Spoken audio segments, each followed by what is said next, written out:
Mezquita, orgullosísima de poder estar aquí y darle la caribeña lluviosa y dentro de unos minutos muy caliente, bienvenida a Camila y a Natalia que nos visitan y que están aquí en Alas y nos alegra muchísimo que estén. Yo sé que para ATI y para Argentina que están aquí, que van a comentar las investigaciones, los estudios también. Es para ellas de mucha alegría que la podamos tener en tierra dominicana. Pues nosotros tenemos, al igual que la mesa anterior, tenemos aquí, vamos a utilizar la siguiente metodología. Cada una va a tener de 10 a 15 minutos para poder comentar la investigación y las comentaristas unos 10 minutos para entonces reaccionar. Y vamos a abrir, si tienen alguna preguntita, algún comentario, vamos a tener unos minutitos al final de la jornada. Entonces, vamos a iniciar con el primer informe de esta segunda mesa, que es Beijing más 30, caminos por recorrer en el avance de las mujeres de América Latina y el Caribe. Esta investigación, sabemos todos los pasos que hemos dado, las luchas y las movilizaciones que se han dado en toda América Latina para que este tipo de protocolos y entidades que nos cobijan, ¿no? puedan ahora tener vigencia y que los gobiernos la asuman en serio. Va a ser también comentado por nuestra querida Argentina. Entonces, el informe va a ser presentado por Natalia Quiroga, que es del Instituto del Conurbano de la Universidad Nacional General Sarmiento de Argentina, pero sobre todo es coordinadora del Grupo de Trabajo de Economías Feministas Emancipatorias de Claxo. Y el comentario de este informe lo va a hacer Argentina Abreu, secretaria adjunta y coordinadora alterna en política de equidad de género y del Consejo Intersindical de Mujeres Trabajadoras de Sintra, clave en esta lucha por todos estos protocolos. Entonces le paso primero la palabra a Natalia. Muchísimas gracias. Lo primero, agradecer a Claxo y a ONU Mujeres por permitirnos encontrarnos hoy en Santo Domingo y poder conversar sobre los diferentes desafíos y perspectivas que tienen los feminismos de cara a una nueva conferencia de Beijing más 30. Bueno, primero contarles que este trabajo lo realizamos con el objetivo de tener una actualización de un trabajo que ya habíamos hecho durante la pandemia, el informe de avances y desafíos pendientes de la declaración y la plataforma de acción de Beijing en el contexto de la recuperación de la crisis por COVID-19. Y es clave subrayar esto porque el desafío que tuvo este informe fue repensar los compromisos de Beijing en el contexto de la pandemia, que como todas sabemos significó una ampliación y una exacerbación de las desigualdades que afronta América Latina. Este informe fue analizado desde tres perspectivas. La primera, relacionada con los cuidados en América Latina y el Caribe. Este informe fue realizado por Clide Soto, Patricio Dobre y Lilian Soto del Centro de Documentación y Estudios CD en Paraguay.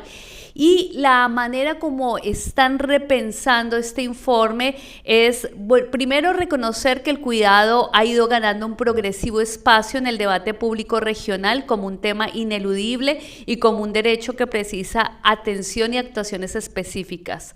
Aun cuando la plataforma de acción Beijing del 95 ya reconocía el impacto de la desigual distribución del trabajo doméstico y reproductivo en las esferas de especial preocupación referidas a las mujeres y la pobreza, la economía y la salud, y se nombraba tangencialmente al cuidado, no se le abordaba de manera más específica.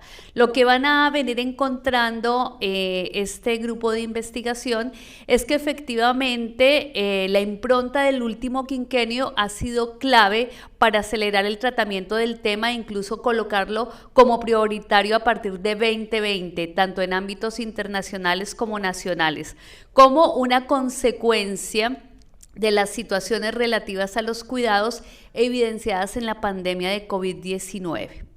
Uno de los elementos centrales que ellos van a desarrollar en este informe que está siendo producido es que se ha ganado nitidez y el desarrollo del paradigma de la sociedad del cuidado es un eje central y una nueva forma de entender y abordar la vida en común, ¿no? Esto implica un hito que se consolida en la 15ª Conferencia Regional sobre la Mujer de América Latina y el Caribe, que colocó el tema como eje a partir del documento de posición La Sociedad del Cuidado, Horizonte para una recuperación sostenible con igualdad de género. En términos concretos, ellos encuentran que estos avances se traducen en que a nivel de países de América Latina y el Caribe hispano, la mayoría de los 20 países que conforman la región han tenido avances sobre el tema. Varios aprobaron legislación o políticas de poder ejecutivo a nivel nacional o subnacional sobre cuidados.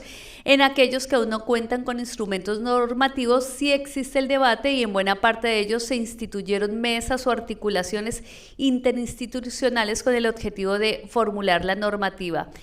Este grupo de investigación encuentra que solo en 3 países no se han identificado iniciativas públicas. Esos países son Guatemala, Haití y Nicaragua, ¿no? En el anterior informe, el que realizaron estos investigadores en 2020, se encontraban que unos 7 países tenían marcos constitucionales, leyes o políticas sobre el derecho al cuidado y sistemas de cuidado, en tanto que 5 países ya tenían procesos de estructuración o debate normativo. Sin embargo, también en este nuevo informe se señalan los desafíos que implica pensar esta sociedad del cuidado en contextos políticos conservadores, ¿no? Y ahí tenemos un claro retroceso de la agenda en países como Argentina, donde se han desmantelado instituciones y políticas relacionadas con los derechos de las mujeres y las diversidades, y de manera específica se ha retrocedido con el derecho del cuidado, ¿no? Entonces, se preguntan cómo repensar estos desafíos cuando tenemos el avance de una agenda antiderechos, ¿no? De la misma manera, la investigadora Marta Patricia Castañeda Salcado, del Centro de Investigaciones Interdisciplinarias en Ciencias y Humanidades y de la UNAM, desarrolla todas las reflexiones relacionadas con el tema de las razones de violencias por razones de género en América Latina y el Caribe. Y lo que ella encuentra es que efectivamente en la plataforma de implementación Beijing hay notables avances y, por supuesto, enormes desafíos. Y esto tiene que ver con una continuidad que ella encuentra entre las violencias que se desarrollan en la crisis por COVID-19, por la prevalencia de la violencia contra las mujeres y las niñas, y la manera como estas violencias no cesaron al concluir la pandemia, sino que se intersectan con otro tipo de violencias que están relacionadas, por ejemplo, con el tema migratorio, y esto queda muy clave, esto es evidente cuando muestra la problemática del Darién o las disputas geopolíticas entre la población haitiana y dominicana, situaciones que han expuesto a las niñas, jóvenes, adultas mayores a situaciones de violencia estructural por razones de género que incluyen obstáculos para el acceso a la alimentación, la salud y el trabajo digno, de los cuales se suman la violencia sexual y feminicida. En términos de debates, lo que ella plantea es que hay un conjunto de temas emergentes. La ampliación de la mirada en torno a las manifestaciones de la violencia contra las mujeres por razones de género está dando lugar a nuevas líneas de investigación y acción, entre las que se destaca el capítulo que aborda la relación cada vez más evidente entre violencia feminicida y deterioro ambiental, lo cual responde a un avirragado vínculo entre industrialización y presencias de redes de crimen organizado. Las investigaciones académicas y activistas que han abonado a esta reflexión muestran cada vez con mayor detalle cómo se generan las relaciones estructurales, sociales y personales que conducen al feminicidio. Es decir, Marta plantea cómo los procesos de feminicidio para nada tienen que ver con vínculos relacionados con lo doméstico, sino que tienen todo un contexto político que explica la presencia de los feminicidios. Y en el capítulo de autonomía económica de las mujeres que yo desarrollo, el principal desafío que tenemos en este capítulo es justamente cuando estábamos revisando críticamente las preguntas que surgían después de la conferencia de Beijing en el contexto de la pandemia. Habíamos marcado cómo efectivamente las mujeres habían afrontado desigualdades estructurales relacionadas con su inserción laboral en actividades económicas que son más riesgosas y más precarias. Ahí nos encontramos con que en América Latina el 56% de las mujeres, el 57% de las mujeres están insertas en actividades como comercio al por mayor, manufactura, turismo y trabajadoras en hogares, y ahí ellas afrontan una enorme fragilidad frente a los cambios económicos negativos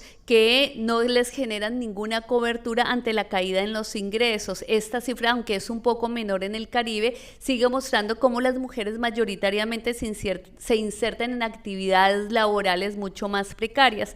Y lo que encontramos es que la pandemia, digamos, nos muestra un hecho inédito que está relacionado con el retiro del mercado laboral de 13 millones de mujeres, un evento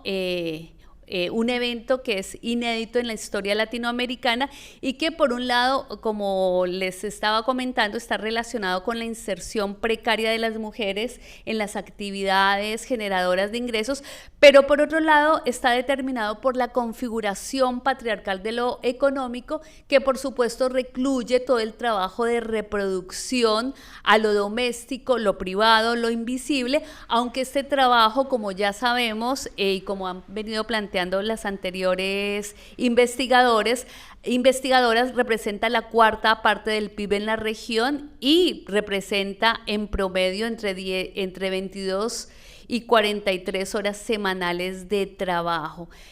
Un tema clave que nos interesa o que me interesa investigar o que es uno de los temas emergentes para esta nueva agenda Beijing es que efectivamente en América Latina se sigue planteando el análisis de las economías comunitarias, las economías populares, las economías campesinas, en donde hay un protagonismo del papel de las mujeres en la producción de valores de uso y en la producción de trabajos que resuelven necesidades que no solamente tienen que ver con una esfera doméstica, sino tienen también que ver con la enorme plasticidad de estas economías que he venido llamando economías de la vida y que tienen un componente anticíclico que es fundamental para entender la capacidad de resiliencia de América Latina ante las crisis. Lo que encontramos en este informe es que la crisis que afronta América Latina no es una crisis coyuntural vinculada con la pandemia del COVID-19, sino que se entronca con una configuración estructural de una economía que viene produciendo caídas sostenidas en su nivel de productividad en todos los sectores económicos y que una expresión de esa caída de la productividad es la incapacidad de generar nuevas fuentes de trabajo. Por eso ustedes van a encontrar en los distintos informes que se plantea que es el trabajo informal el que es el generador de nuevos puestos de trabajo. Justamente uno de los principales desafíos que tenemos para pensar esta nueva conferencia de Beijing en el 2030 es sofisticar la comprensión de esas economías que genéricamente se han llamado economías informales, porque esa conceptualización no permite comprender la complejidad de esos trabajos que son los que en la actualidad garantizan la generación de ingresos del 48% de la población, sobre todo porque uno de los elementos estructurantes de la plataforma Beijing es la idea de que la pobreza y la desigualdad se iba a superar por la vía de una inserción sin brecha salarial y con igualdad de oportunidades en el mercado laboral. Y justamente creo que uno de los principales desafíos es preguntarse cómo con una transformación del mundo del trabajo y con las transformaciones que está experimentando el capitalismo, en donde no va a ser, no se ven las condiciones para una recomposición de las formas de trabajo asalariadas o con patrón. La pregunta es cómo garantizar una sociedad equitativa e igualitaria con el protagonismo de estas otras economías, todas economías feminizadas, sin que esta prevalencia de estas economías signifique una expansión de la pobreza de las mujeres, una expansión de la feminización de la pobreza.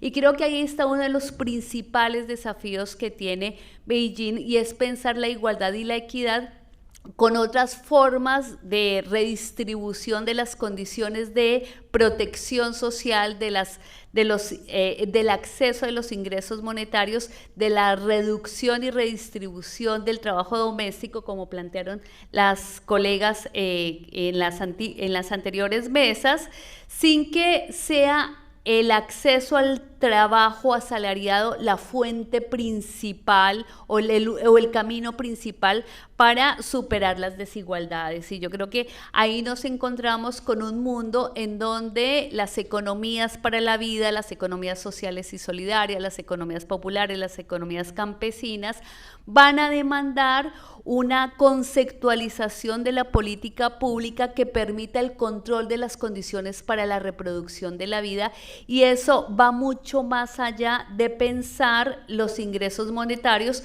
sobre todo en un continente en el que se presenta una fuerte reducción del gasto público. Es decir, el papel del Estado y esta crisis económica también se debe entender por un papel del gasto público que está siendo procíclico, es decir, que está ayudando a profundizar las condiciones de depresión económica, que no solamente son de América Latina, sino son condiciones globales. Recordemos que se siguen manteniendo expectativas negativas para el comercio internacional, porque dentro de los países que concentran el comercio internacional en América Latina, que son los países y regiones que son China, Estados Unidos y Unión Europea, en los tres destinos principales de las exportaciones latinoamericanas, que son exportaciones primarizadas, exportaciones de commodities propias de economías que están concentradas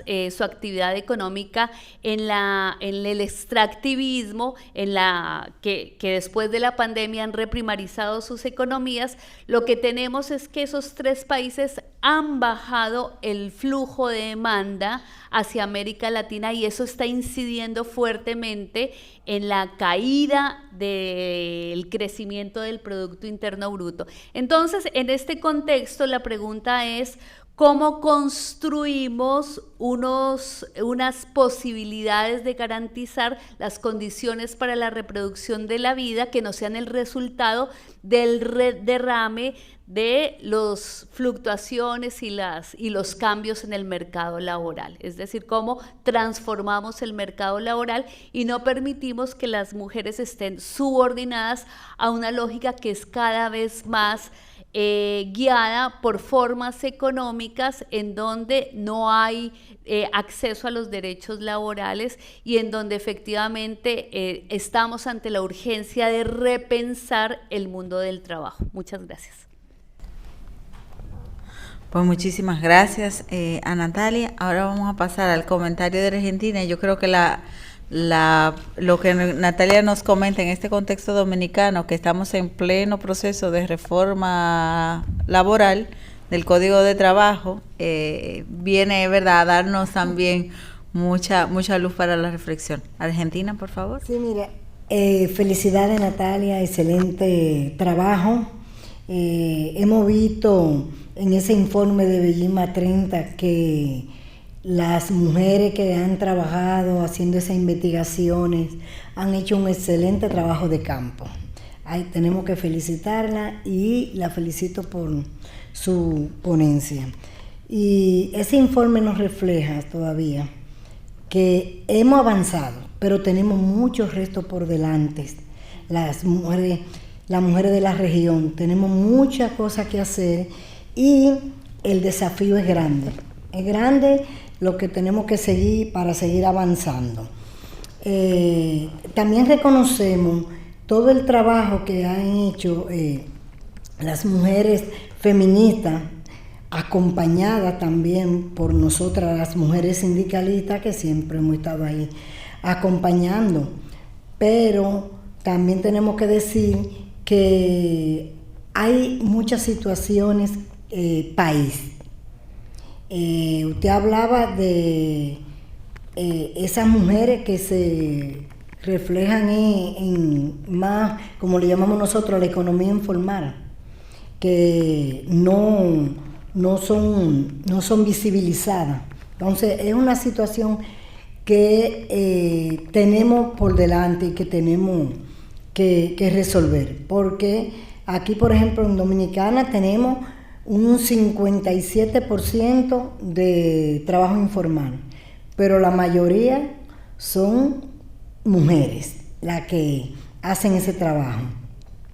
Y otra cosa que quiero destacar es que en la conferencia de la Organización Internacional del Trabajo se sacó una resolución, la resolución 5, que tiene que ver sobre trabajo decente y la economía del cuidado. No fue lo que queríamos, pero eso fue lo que pudimos, porque ustedes saben que ahí nos enfrentamos a unos monstruos del sector empresarial, que son los que obstaculizan todos los convenios que se puedan hacer para el sector laboral. Hay un avance interesante, de verdad que sí, que tenemos avance, porque si decimos lo contrario, en estos 30 años de Beijing más 30 se ha avanzado bastante. Pero también tenemos que ver el tema de la promoción de los cuidados. Ahí se ha avanzado, hemos hecho algo. Y sobre todo tenemos que agregarle el trabajo decente. Eso es imprescindible. Otra cosa es con relación al diálogo social. También hemos avanzado bastante con el diálogo social, que eso también ayuda, y nosotras siempre hemos estado ahí. Debo decir también, miren, en febrero de este año, la CCI es la Confederación Sindical Internacional, estuvo en una opinión consultiva en la Corte Centroamericana de los Derechos Humanos. Esto lo hizo porque el gobierno de Argentina hizo una opinión sobre el tema de los cuidados como derechos humanos. Entonces, ahí el tema lo llevó el movimiento sindical con esa visión. También tenemos que destacar que el movimiento sindical mundial de mujeres colocó el tema en la ONU. La ONU lo aceptó, y por eso celebramos hoy, 29 de octubre, Día Internacional de los Cuidados. Eso fue impulsado por el Movimiento Sindical Mundial de Mujeres Sindicalistas, que hemos estado impulsando el tema, porque como hemos visto en la mañana de hoy, hemos visto que los cuidados recaen sobre las mujeres, y la división sexual del trabajo influye a la desigualdad y a la discriminación entre hombres y mujeres. Entonces, yo como trabajadora y dirigente sindical entiendo, también tenemos que ver la unidad con la que hemos hecho también los trabajos. Las mujeres hemos sido abanderadas de unirnos para aunar fuerza y lograr la conquista y arrebatarle a los estados lo que en verdad merecemos, porque vemos cómo cada vez la situación del acoso laboral, el acoso sexual nos persigue. Tanto es así que tenemos aquí una una visión y tenemos la muestra, como decían de la gente del campo, para muestra un botón. Este año, a principios de año, mataron una trabajadora en una zona franca, una trabajadora que era acosada sexualmente. Lo denunció en su trabajo, no le hicieron caso, la violaron, la mataron y la metieron en una alcantarilla. Llevan el caso a los tribunales y en los tribunales deciden absorber a los que supuestamente son culpables, pero no tanto eso, con recomendación de archivar el expediente, lo cual hasta el presidente tuvo que intervenir y mandar a seguir trabajando con el tema. Inclusive un abogado muy poderoso de este país, que cobra bastante caro, indignado, se ofreció a ofrecer ayuda a la familia para que el caso no quede impune. Pero de verdad que la economía del cuidado tiene que ser una realidad. Por ejemplo, aquí en República Dominicana hay un proyecto piloto con el tema de los cuidados, que se inició en la zona oriental y en el sur, específicamente en Azua. Pero ojo con eso, tenemos que tener cuidado, porque ese tema de los cuidados que quiere implementar, o sea, el programa, el Estado, es basado en cooperativas. Y ustedes saben qué no ha pasado con la seguridad social, que ha sido completamente para comercializar, para que los poderosos puedan ganar más. Han ganado las ARS, las AFP. ¿Y quiénes son los empresarios? Los que administran todo eso. Entonces, la cooperativa va a ser una fuente de negociación y no va a ser tan efectivo en el sector más vulnerable y que más lo necesitan, que son las familias que tienen enfermos, tienen envejecientes, tienen que salir a trabajar y no tiene quien se lo cuide.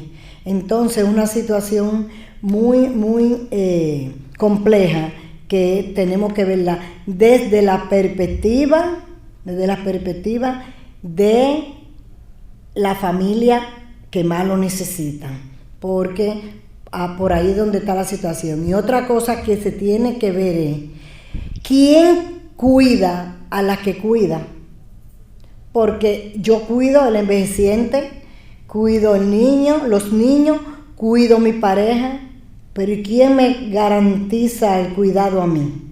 Entonces tenemos que ver eso también. Yo de verdad que felicito, pero tenemos que seguir avanzando, tenemos que ponerle ojo a eso y que los estados, los países implementen un cuidado real y efectivo para las trabajadoras que en verdad lo necesitan y la familia más vulnerable que tampoco tienen, porque con las transferencias sociales que se hacen, eso no es tan efectivo. Eso llega a personas, a veces yo digo que lo politizan. Entonces hay que tener mucho cuidado con eso. Gracias. Muchísimas gracias, Argentina. Argentina nos da pie con la última parte de su ponencia a introducir el informe que Camila Barón nos va a presentar ahora sobre sistema de cuidados, nexos entre demandas, definiciones y financiamiento, un análisis comparado para Argentina, Colombia y Chile. Los retos son muchos. Esto es una foto que Camila nos va a presentar ahora de esos países de la región, pero que vamos a poder seguir profundizando ya con el comentario de Rosa Cañete de ATI.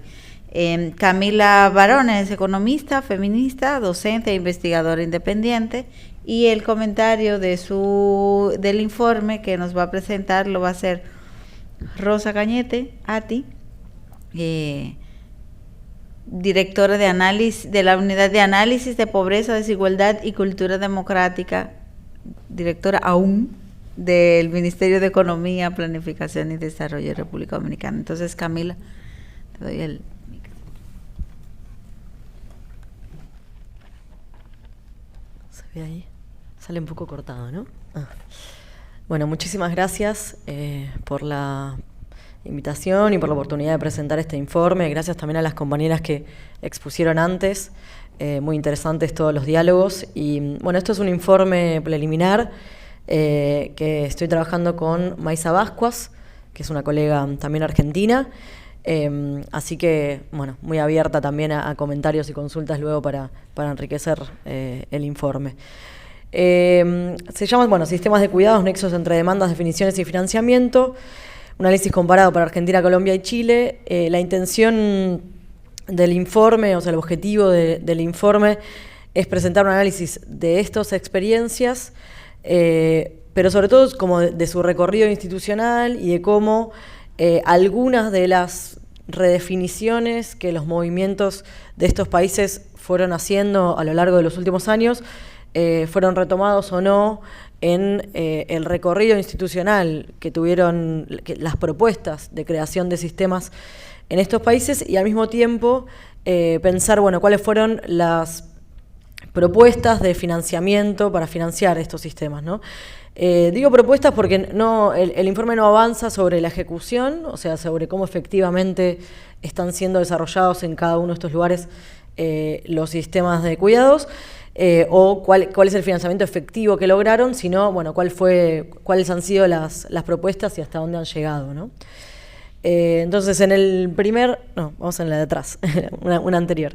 El informe se estructura en 3 capítulos. El primero es más teórico-conceptual sobre las redefiniciones de cuidados y los debates más en América Latina y cómo están atravesados por los procesos de movilización feminista masiva que hubo en estos 3 países. Elegimos estos 3 países por esta característica, ¿no? Los 3 tuvieron procesos de movilización feminista muy concurridos antes de que se propongan los sistemas de cuidados.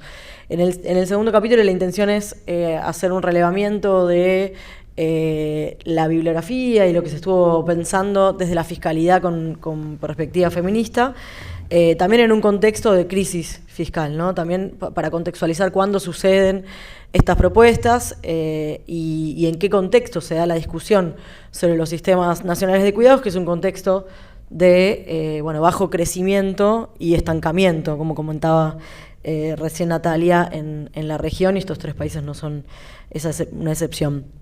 Y por último, en el tercer capítulo, sí, mirar cuál fue el recorrido institucional y cuáles fueron las estrategias de financiamiento. Ahora sí, siguiente. En cuanto al recorrido teórico-conceptual, en primer lugar, sabemos que es un campo en construcción, se ha dicho ya hoy cómo los cuidados se siguen repensando, y América Latina tiene también su propia particularidad en este proceso de debate, ¿no? Y cómo fuimos construyendo ese pasaje de la idea de tareas domésticas a trabajo y qué implica ese movimiento, y la importancia para articular la desigualdad social y de género, ¿no?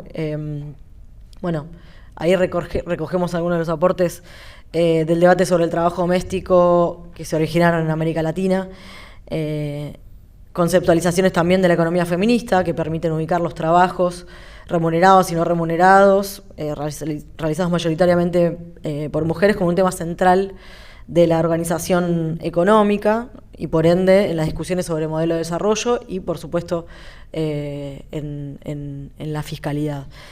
El término cuidados implicó también ampliar no solo a trabajo, sino también pensar la espacialidad, ¿no? Tanto por las actividades a las que se refiere como el espacio en el que suceden, ¿no? Ya no se limita solo a eso que sucede en algún territorio en particular, sino la ampliación también de lo espacial. Entonces entran en juego no solo los entornos familiares, sino también aparece lo comunitario muy fuerte, el medio ambiente también como una preocupación, y que también excede cualquier lógica que sea cuantificable en términos monetarios, ¿no? Estamos muy acostumbradas como a recurrir a la cifra del PIB, pero también tenemos que poder plantear y sostener que hay muchas actividades que van a escapar a esa posibilidad de cuantificación. Entonces, bueno, cuidados como un largo camino de estos movimientos para ampliar su conceptualización y el pasaje, ¿no?, de tareas, trabajos a dinámicas relacionales y espaciales. Siguiente. Está cortado arriba, pero creo que se llega a leer, ¿no? Bueno, hay una coincidencia entonces de la caracterización sobre la crisis de los cuidados y su aterrizaje local específico en América Latina. Sabemos que es una conceptualización que viene, ¿no?, que se inicia un poco en el norte global, pensando en los cambios demográficos, pero que no es ajena a nuestros territorios. En América Latina esta caracterización tiene un aterrizaje específico, ¿no?, que pone de relieve las dimensiones de raza, en tanto resabio colonial y de clase también, desde el desarrollo del capitalismo local. Entonces, la interseccionalidad o la visión interseccional de los cuidados en el territorio de América Latina siempre estuvo viene siendo desarrollado, se vincula no solo con los feminismos negros, como sucede con la interseccionalidad cuando es planteada en el norte, sino también con los feminismos indígenas, comunitarios y populares, que son las otras patas teóricas conceptuales y activistas militantes que van nutriendo esta perspectiva interseccional local. Siguiente, pasamos. Una más. Entonces, en los 3 países bajo análisis, lo que planteamos es esto, ¿no?, que se haga el fuerte ciclo de movilizaciones feministas previos a la aparición en la arena pública de los debates de la creación de sistemas nacionales. En Argentina ese ciclo es más o menos entre 2015 y 2020, podemos decir que se concentran esas movilizaciones masivas. En Chile entre 2018 y 2020, en Colombia 2019 y 2020, procesos en los que aparecen de manera diversa demandas hacia los estados vinculadas a la organización social de los cuidados y relecturas también que fueron pasadas por este tamiz de las miradas que permitieron ubicar dimensiones de los cuidados vinculadas con distintas problemáticas, ¿no? Y ahí ya no está solo vinculado a lo que en términos de política social se entiende como como pilar de la protección social, sino políticas mucho más amplias o demandas mucho más amplias que tienen que ver, por ejemplo, con la vivienda, con las pensiones, con la educación, con la salud, ¿no? Entonces, las demandas estaban claramente orientadas a todos estos sectores del Estado y ya no solo a la idea de asistencia o la demanda o lo que se suele englobar como asuntos vinculados a las familias. Siguiente. Por favor. Ahí hay una breve línea de tiempo con algunos de los hitos de estas movilizaciones del ciclo feminista en estos años. En 2015 se inicia con la primera movilización en Argentina bajo la consigna Ni Una Menos, que se expande en el resto del continente, que es apropiada por un montón de otros espacios, y también hacia afuera, incluso de América Latina, ¿no? Algunas cuestiones que se pueden mencionar, digamos, que no hacen a la demanda de cuidados, pero que explican cómo se fue generando una especie de derrame, en el buen sentido, que amplió y que masificó las luchas. Por ejemplo, en Argentina, en 2016, se llama el primer paro contra un plan de ajuste, ¿no? Entonces ya hay mucha vinculación en cuáles eran los efectos en la vida cotidiana de ese ajuste para entender cómo eso recrudece la situación de los cuidados, ¿no? En 2017 se sanciona la ley de paridad, que eso implicó también una mayor participación de mujeres y feministas en distintas organizaciones, en los partidos políticos, en los sindicatos, en las organizaciones comunitarias, donde a partir de la discusión sobre la paridad en los ámbitos representativos legislativos, eso genera este efecto derrame positivo en otras organizaciones y hay una mayor participación. Entonces, ese ciclo de movilizaciones se ve alimentado, retroalimentado, ¿no? En 2018 se discute la ley de interrupción voluntaria del embarazo por primera vez en el Congreso, eso genera también mucha movilización. Al mismo tiempo, del otro lado de la cordillera, en Chile, hay una gran movilización liderada por el movimiento estudiantil, con las feministas y las mujeres llevando adelante esa movilización, como también se retoma las movilizaciones estudiantiles del 2011, pero con esta característica nueva, ¿no? Donde también hay mucha demanda por más participación de las mujeres y compañías feministas en la discusión de los planes de estudios y también en ámbitos de representación de la universidad. Bueno, hay otros hitos en Chile, se crea la coordinadora de 8 de marzo para convocar a los paros en esos mismos años. Al año siguiente, en 2019, el estallido social en Chile tiene como protagonista a los movimientos feministas. En paralelo, bueno, en Colombia, en 2016, el acuerdo de paz de 2016, se hace por primera vez un acuerdo de esas características con perspectiva de género, con participación de las organizaciones de mujeres. Y en 2020, también en Colombia, el paro nacional, con una fuerte presencia del movimiento feminista y también del movimiento indígena. Entonces, todo este recorrido de los 3 países que se van también conectando, en 2022 lleva a que en los 3 países aparecen las propuestas de sistemas nacionales de cuidado. En Argentina se crea por primera vez el Ministerio de Mujeres, Géneros y Diversidad a fines del año 2019, a entrar un proceso de debate sobre la creación de una ley para dar inicio al Sistema Nacional de Cuidados. En 2022 se presenta oficialmente la ley Cuidar en Igualdad, que tuvo participación de organizaciones, participación ciudadana en la creación de esa ley. En Colombia, también en 2022, aparece el compromiso en el plan de gobierno del nuevo gobierno de Gustavo Petro y Francia Márquez de crear un sistema nacional de cuidados. Y en Chile también el gobierno de Gabriel Boric anuncia la intención de crear en el ámbito del Ministerio de Desarrollo Social y Familia un sistema integral de cuidados. Siguiente, por favor. Una más. Una más. Una más. 5. Me voy a tener que correr un poquito. Bueno, entonces tuvieron recorridos distintos, por supuesto, estos 3 proyectos, estas 3 formas de anunciar la creación del Sistema Nacional de Cuidados.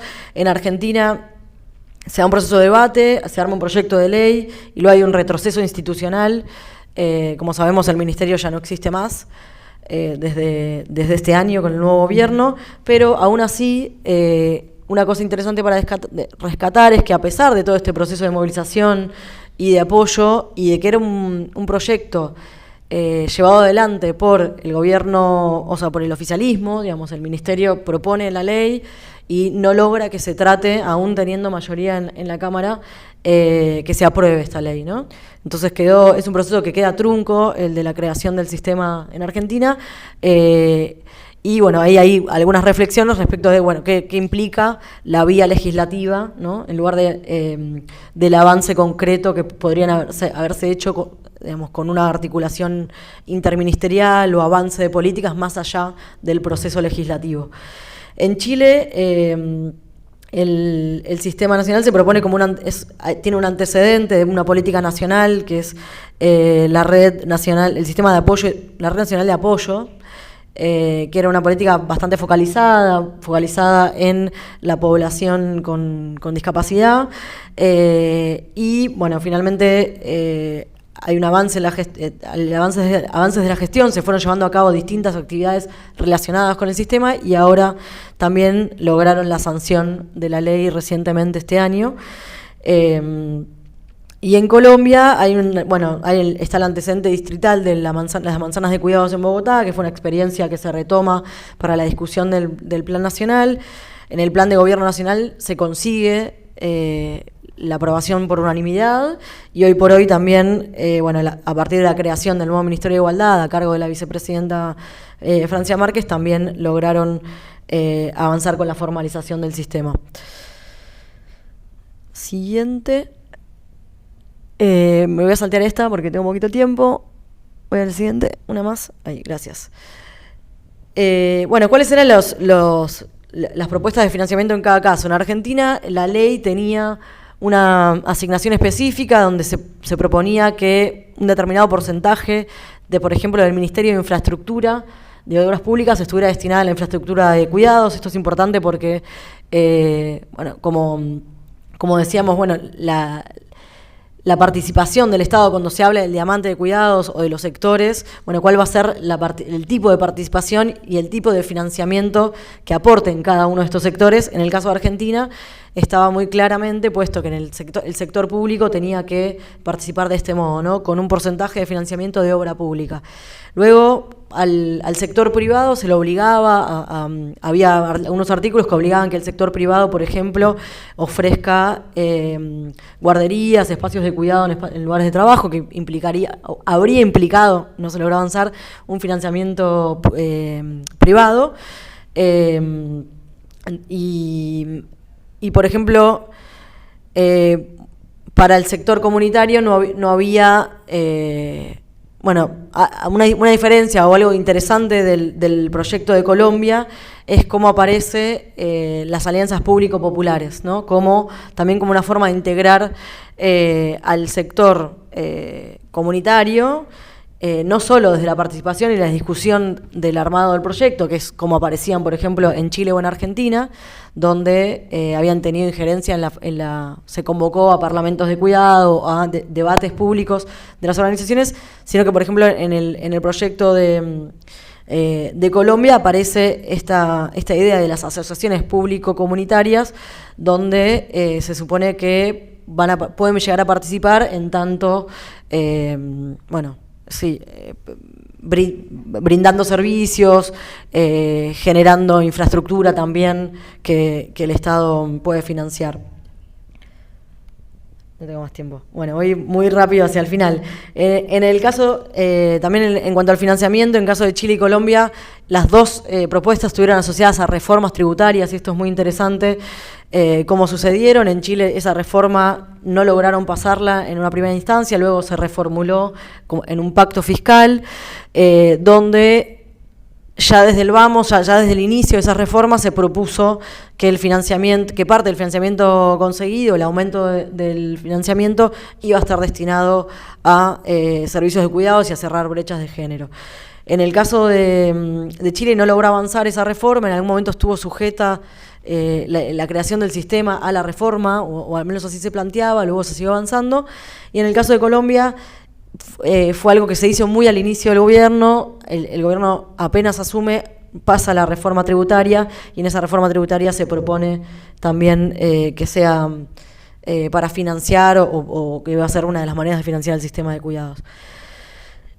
Dejo por ahí alguna reflexión final que tiene que ver con cómo aparece la corresponsabilidad social también en los tres países como un criterio, y esa corresponsabilidad social sabemos que refiere no solo al cierre de brechas de género en términos de cuidado, sino también en la participación de distintos actores, comunitarios, estados, mercados, familias, hogares.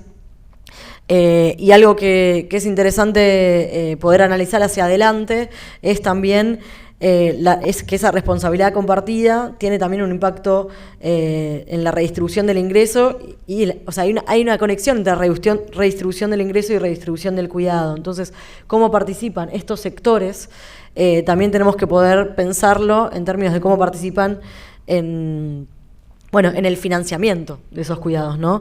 Y por ejemplo, en medidas como las exenciones para gastos privados destinados a cuidados, que es una de las propuestas que estaba en la reforma tributaria de Chile, si bien es una transferencia a las familias, es al mismo tiempo una reprivatización.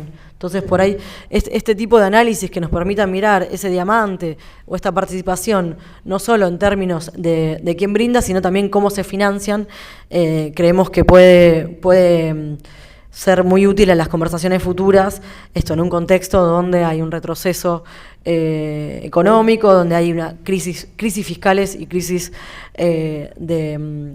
digamos, para financiar estos sistemas, bueno, tener muy presente cuál va a ser la forma en la que participan y cómo se va a redistribuir esa responsabilidad fiscal. Eso.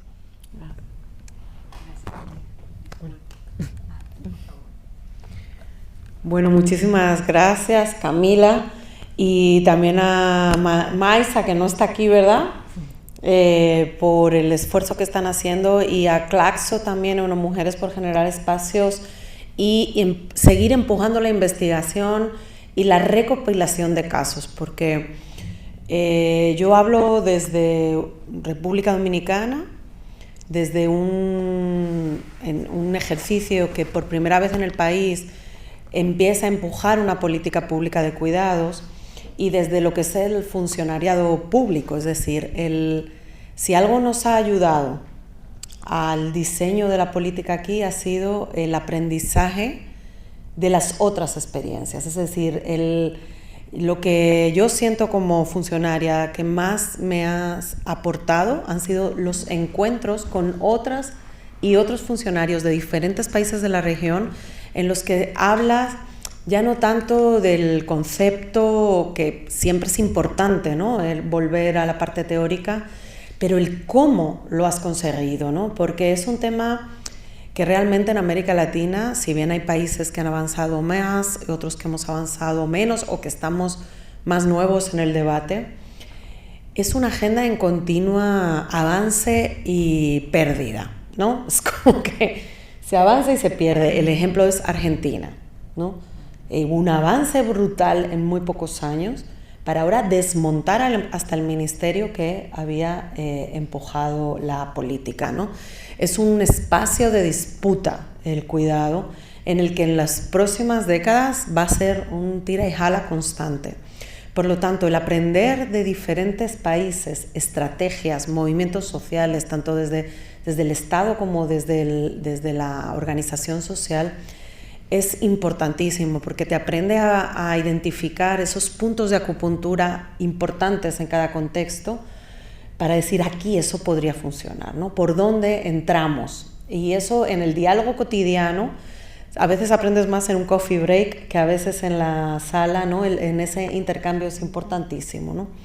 Entonces, un estudio como el que están empujando las compañeras, que presenta los aprendizajes, las rutas en cada país, y que hace ese vínculo entre el debate conceptual, que ha sido el que ha abierto la brecha, porque sin ese debate no hubiéramos llegado a ni siquiera que fuera necesario hablar de esto, ¿no?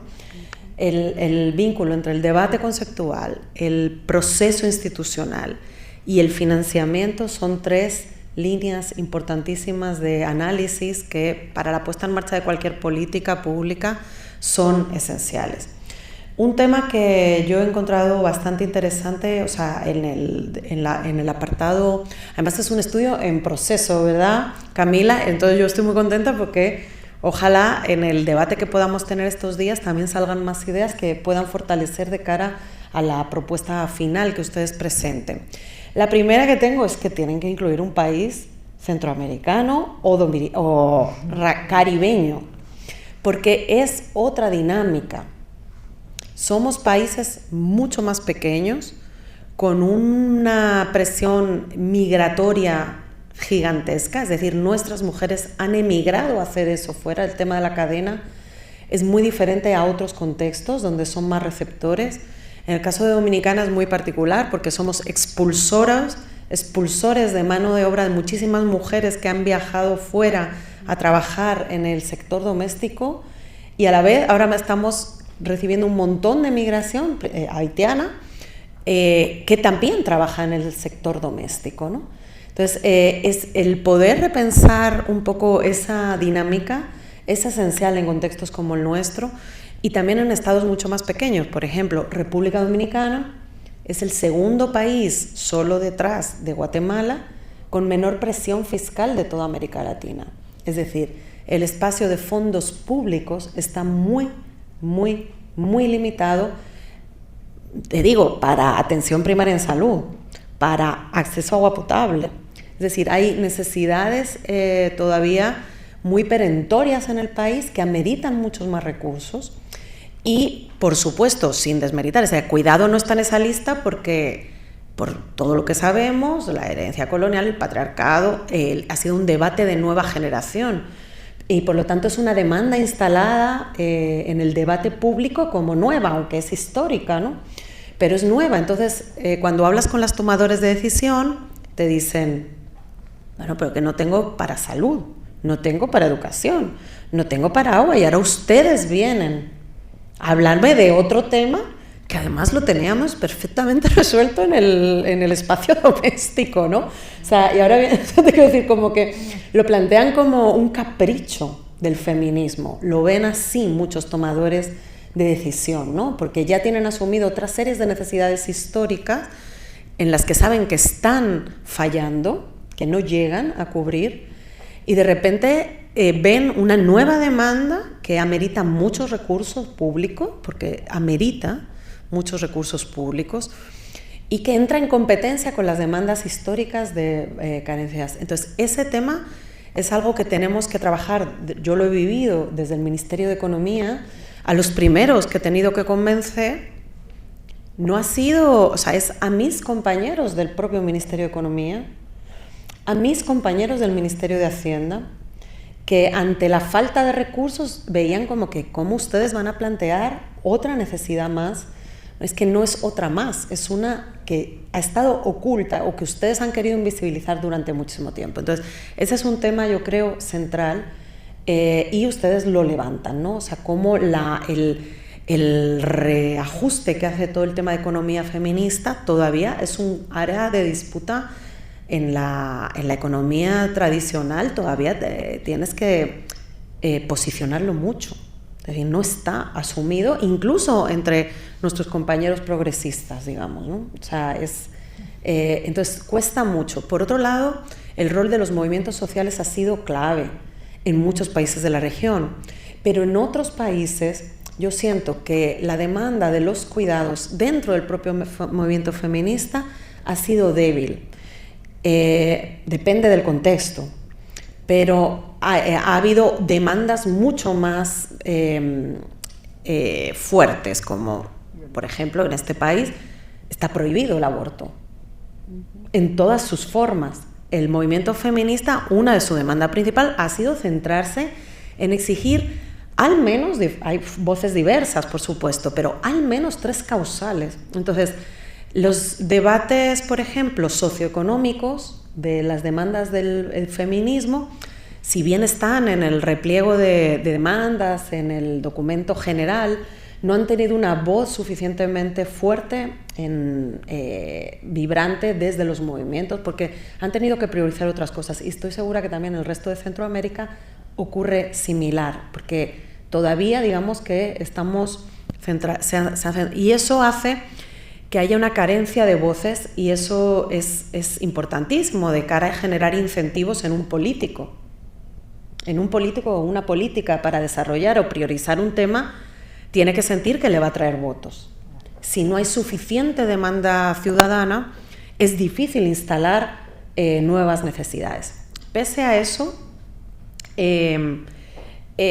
un tema esencial ha sido poner en la mesa datos. O sea, el mismo recorrido que se plantea en el texto de el debate teórico sobre el trabajo remunerado o no remunerado, el trabajo reproductivo y el productivo que ha traído históricamente la economía feminista. Por ejemplo, en países como en Dominicana, casi ha empezado a tomar más relevancia en los últimos 4 años. Para hacerles un ejemplo, el boletín de pobreza monetaria que se emitía en este país hasta el año 2020 no traía datos desagregados de género en nuestra dirección, y eso hubo un debate en la mesa que yo no podía creer. Digo, pero ¿cómo es posible que se nieguen a poner datos desagregados? Y alegaban muy a menudo temas técnicos, ¿no? Digo, no, señores, hay que publicar los datos desagregados. Al publicar los datos desagregados resulta que República Dominicana es el país con la tasa de feminización de pobreza más alta de toda América Latina. Sin ese dato, dar ese dato de manera recurrente, repetirlo, dejas sin herramientas al movimiento, sin herramientas al propio tomador de políticas públicas de poder poner sobre la mesa. Esto tiene que ser un objetivo central de este país. Y para enfrentar esto, por ejemplo, la política de cuidados es clave, ¿no? Entonces, el empezar a resignificar datos ha ayudado a resignificar el debate en el país, o por lo menos que haya más herramientas de debate alrededor de esto. Eso creo que es muy importante. Un tema que ustedes plantean es el tema de la intersectorialidad. Yo creo que es central y el aporte del feminismo ha sido clave en poner esto sobre la mesa y que nos queda muchísimo por recorrer. Lo ves acá, es algo realmente fuerte, la intersectorialidad, por ejemplo, de la discriminación alrededor del trabajo doméstico. O sea, el trabajo doméstico en República Dominicana, y ha ocurrido en todos los países, es, el código vigente, que ahora se va a renovar, está en el debate en el Congreso, pero el código hasta ahora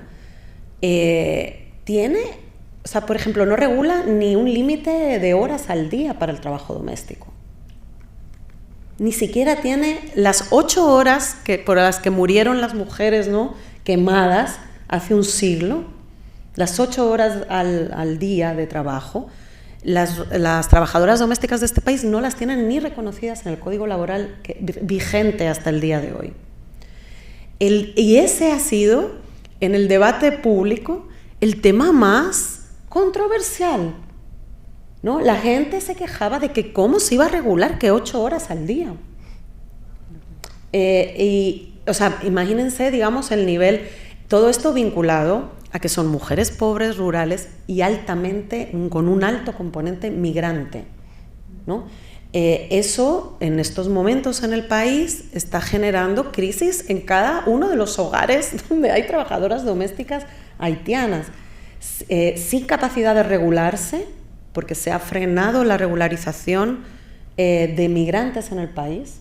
Es decir, incluso las que tenían carnet de trabajo se les ha vencido y no tienen trabajo, y se las están pudiendo ahora mismo deportar hacia Haití en cualquier momento. Es decir, hay un alto nivel de inseguridad. Digo eso para mirar la intersectorialidad, es decir, estamos hablando por ser mujeres y por ser un trabajo feminizado, invisibilizado en la economía, sin regulación, o sea, el trabajo agrícola está regulado y el trabajo doméstico no está regulado, encima con un alto componente migratorio que aumenta la vulnerabilidad, no tienen ni siquiera los papeles, ¿cómo van a reclamar derechos? Y por lo tanto la regulación del sector también tiene poco apoyo ciudadano. Aunque ha sido propuesto desde el Estado, ha recibido críticas desde muchísimos sectores y fue frenado en el Tribunal Constitucional. O sea, y entonces eso es una bomba, es decir, mujeres migrantes negras, pobres, en un sector totalmente poco valorado, sin regulación, ¿no? El trabajo doméstico genera el doble de empleos que las zonas francas en este país. La única razón para que no haya una regulación y un incentivo es que está minusvalorado. O sea, no hay otro sentido porque sostiene la economía mucho más que lo que pueden hacer otros sectores de actividad. Otro tema final que quería plantear es que hay un abordaje desde la fiscalidad que ustedes hacen, que está todavía por desarrollar, pero esto es muy importante. El tema, hay varios países de los que ustedes reportan que han hecho reforma fiscal. En República Dominicana se acaba de frenar una reforma fiscal, también propuesta desde el Ejecutivo, se ha retirado y no iba como una de las demandas prioritarias cuidado. Pese a eso, sí se ha conseguido que sea política prioritaria en cada uno de los presupuestos que se han presentado desde el año 2020.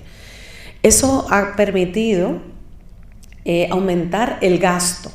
Desde el lado tributario, si bien hay cosas muy específicas como el tema de las toallas sanitarias o demás, pero lo fuerte en temas tributarios es que no sea regresivo. Es decir, algo que afecta más a las mujeres, porque las mujeres son las más pobres, como en República Dominicana, es que toda política regresiva en términos tributarios afecta más a las mujeres. Entonces esa es la gran lucha dentro del tema tributario desde mi punto de vista. Y la otra gran lucha es el gasto.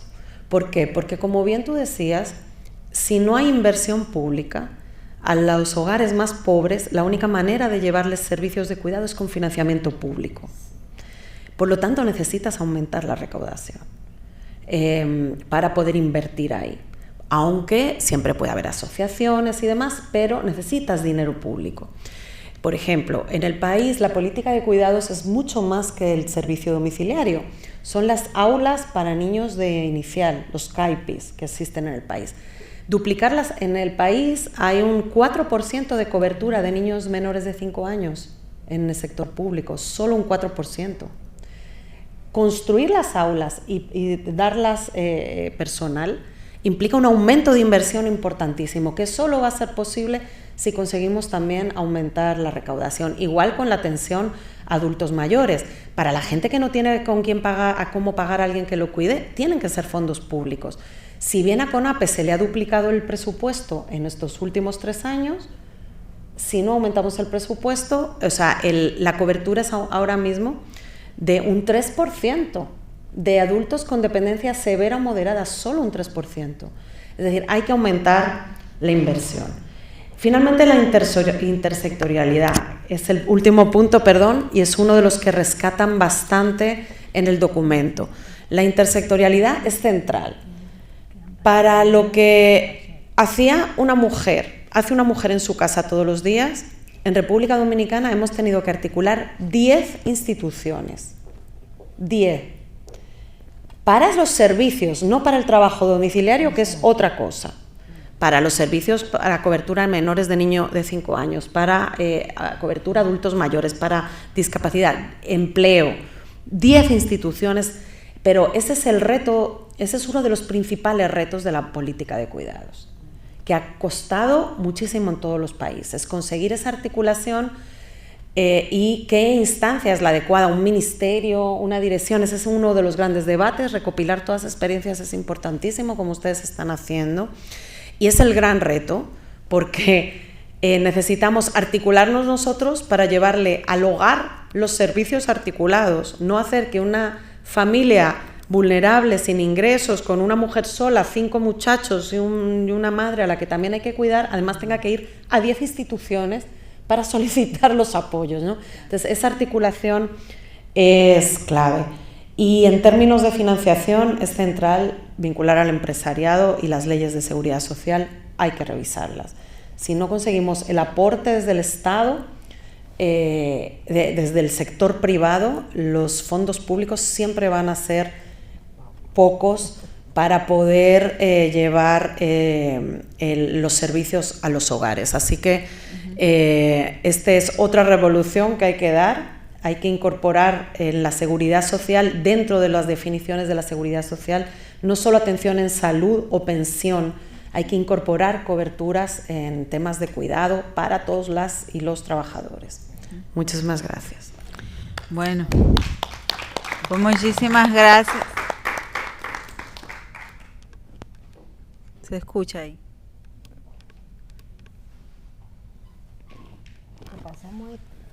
Yo creo, no hay. Bueno, muchísimas gracias, Natalia, Camila, Ati, Argentina, por compartir con nosotras estos hallazgos. El tiempo se nos corrió desde esta mañana, entonces estamos viviendo las consecuencias del tiempo. Invitarles a que mañana tenemos el panel en la FES, en la Fundación Frederic Ebert, que es bien cerquita de aquí, Alma Mater Derecho, esta calle de Derecho, o sea, bien cerquita, y ahí podemos seguir profundizando sobre estos temas. Pero yo creo que se nos quedan 3 ideas bastante fuertes de toda la mañana. Primero, que el tema de cuidados es un tema político, que requiere políticas públicas, y que no es un acto de amor solamente, que requiere políticas públicas. Y tercero, que como todo trabajo requiere estar protegido y reconocido como tal. Mañana seguimos profundizando en estas dimensiones y muchísimas gracias por lo compartido en el día de hoy. Así cerramos.